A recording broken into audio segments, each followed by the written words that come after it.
Like, what is the next request you're going to make that he's going to trust you now? So now the problem is, who does the president have an outlet to give the weapons to if he chooses to do so that gets to the people? Who? Now you can't. No, who? Now who you do nobody. it with? That's the point. Now so it's nobody. I don't understand the logic behind, and I don't know all about the details of the Kurd stuff, but I don't understand the logic behind it. Adam, your thoughts? Well, listen, there's one key word that summarizes everything that's going on, and that's this concept of hell. So what did Trump say exactly? Open up the damn Strait of Hormuz, or all hell will break loose, right? Using the F word. Glory be to God. And there was multiple quotes like that. Do you happen to have the quote of what the leaders of Iran had to say? They basically said, open the gates of hell. If you mess with us, we're going to open the gates of hell. This whole concept of hell. Why am I saying this word hell? Because we think that this is a military war or a strategic war to end their nuclear ambitions. We think this is possibly an economic war. Now they're talking about, obviously we know sanctions and banking and taking out their oil, Strait of Hormuz. But at the end of the day, here's what's really going on. Whether you believe it or not, whether you want to say it or not, this is a religious war. This is at its core a deeply, deeply ideological war. This is a clash of civilizations.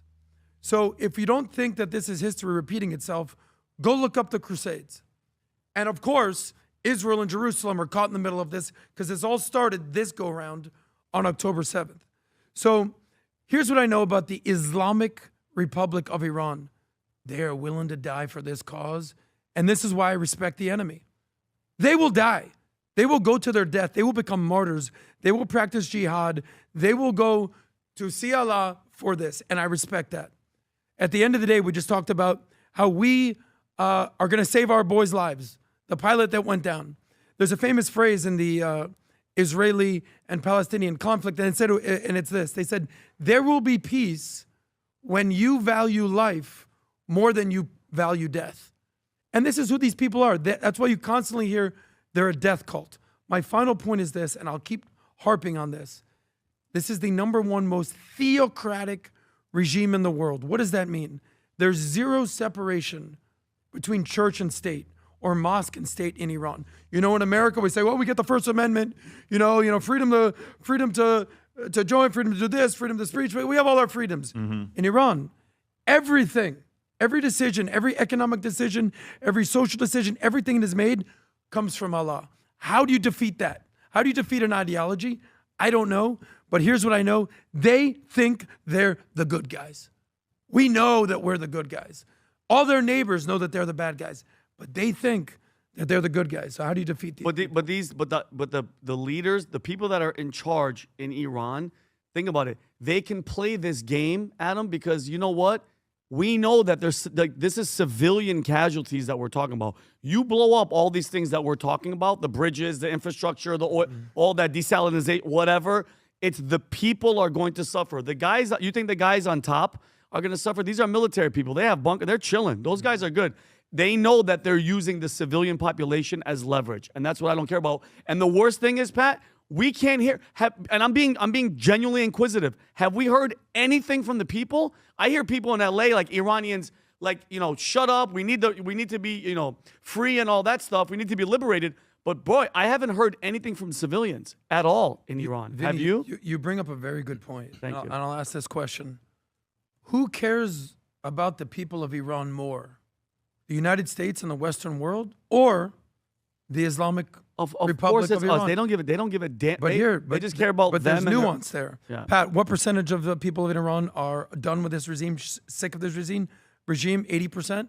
82. The number, the study done by Gammon in Netherlands is 81% who are done with the IRGC. There's a video of a young lady, Rob, if you want to play this. Agree or disagree? This is a video that's been going viral. Did you verify if this was a real video, Rob? Can you go down to see if Grok asked the question? While Adam gives his response, just verify to see if this video is a real video or not. Okay. Go ahead, Adam. Continue. No, I mean, ultimately, what I would assume is that 20% of the country wants this regime to stay intact, right? The loudest, most vocal 10% of the country want this regime to stay intact. Where you have 80 to upwards of maybe possibly 90% of the country that is basically like, we are so done with this. So what's the opposite of theocratic, right? Secular. The fastest growing religion in Iran is completely agnostic, atheist, or even Christian. Mosques are closing down. It's just testament to this. The people are done with this regime. And at the end of the day, and this is why I keep saying this, you know who's going to pay the price? The biggest price? The people. The average people Obviously. in Iran. Obviously. Whether it's The economic, worst. whether it's military, or whether it's jihad internal, this is going to end ugly somehow. And it kind of underlines just how bad this is when you have to turn to the Kurds. Sure. And if you know anything about the Kurds, Stupid. That's such a dumb move by them. Yeah. The hell are you doing? What are you doing? Yep. Like, the Kurds hate the IRGC. They don't want the IRGC, but then you don't pass the weapons when the president's telling you. Whoever the leader, if the story is true, and that actually happened, whoever the leader is, you're an absolute moron. Yep. Moron. If you told him that I'm going to pass it and you don't, you're a moron. And they keep the You're a weapons. moron. Or you're a supporter of IRGC. That's who you are. they have this saying. You know, the Kurds- again, I don't know the whole. We don't know, but if that's exactly what happened, that the president is saying this, Yeah. what are you doing? The Kurdish military guy, he has this saying that I looked up, and I think what he said was, "I have no friend but the mountains," right, where they live. And No shit, Sherlock. But in this situation, you need friends. exactly, and they've been They're isolated. 10%, right? Are they 10%? 8 to 12%? Something can, like can that. you pull up what percentage of, what percentage of Iranians are Kurds?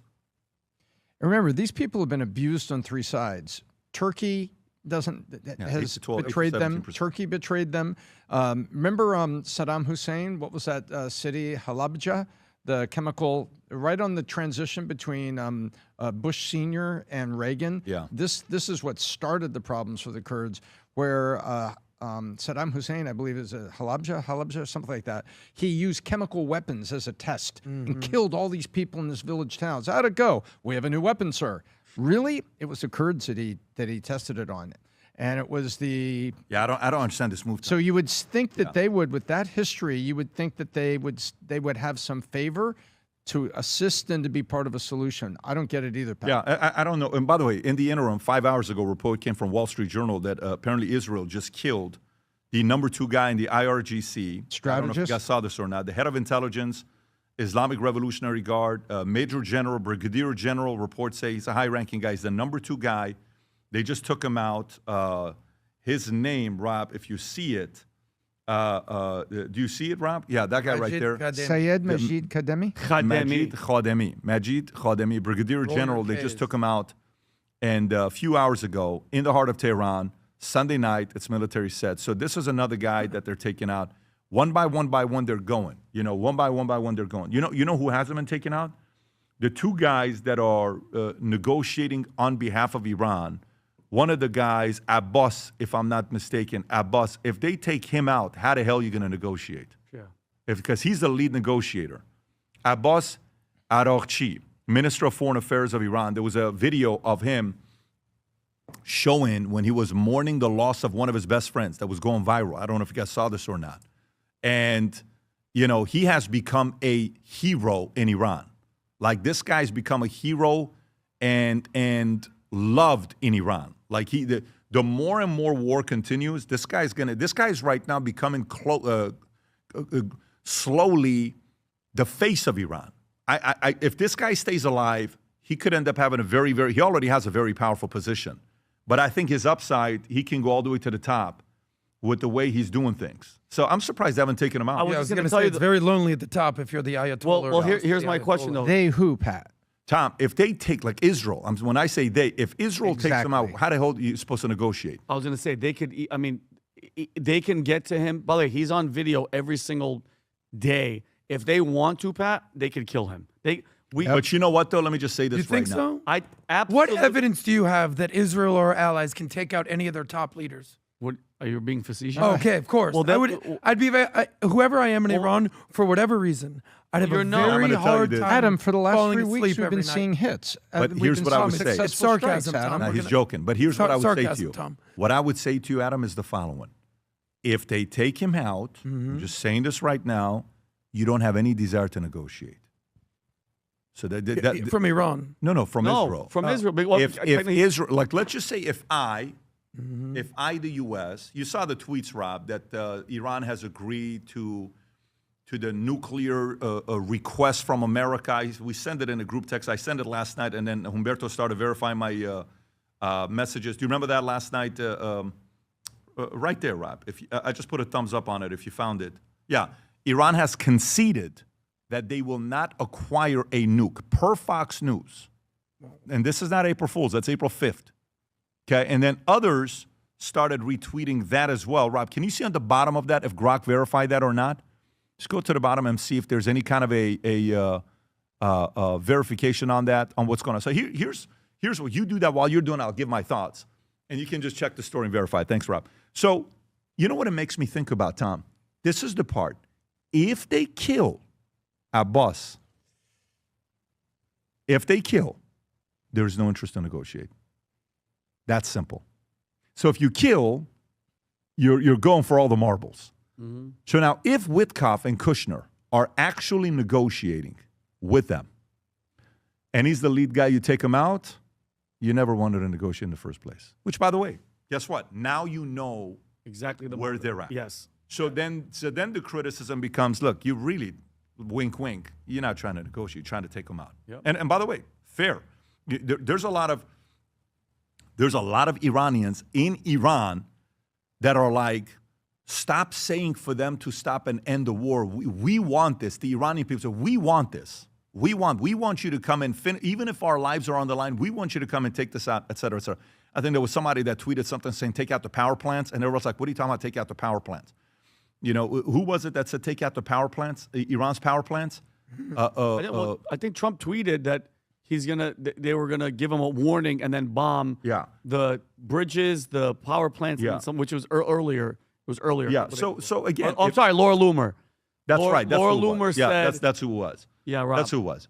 And so, you know, Laura's been getting, you know, she's saying a lot of stuff. And she's gonna take out their grid. At Valuetainment, we are aggressively growing. This thing started off with just me and Mario and a camera, to 9 employees when we were in Boca Raton, to 30 employees when we were at Dixie, to 60 employees when it was Dixie and our federal highway property, to now 164, 165 employees, and growing aggressively.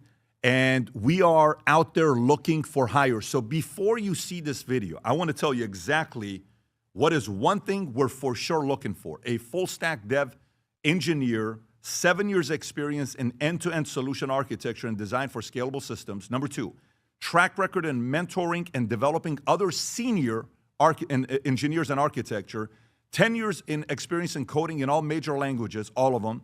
Comprehensive understanding of AI coding and Trump's message is simple. Make a deal or face total destruction. That's the ultimatum. No middle ground, no slow negotiations. It's pressure at the highest level. According to the breakdown, this isn't just about Iran. It's about dominance.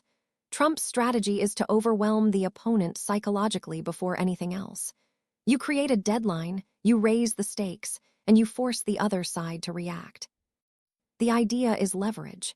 Maximum pressure through sanctions, military positioning, and public threats. If Iran believes the cost of resisting is too high, they come to the table. If they don't, escalation becomes inevitable. But the risk is massive. When you corner a country, especially one like Iran, they don't always fold, they retaliate. That's where things get unpredictable.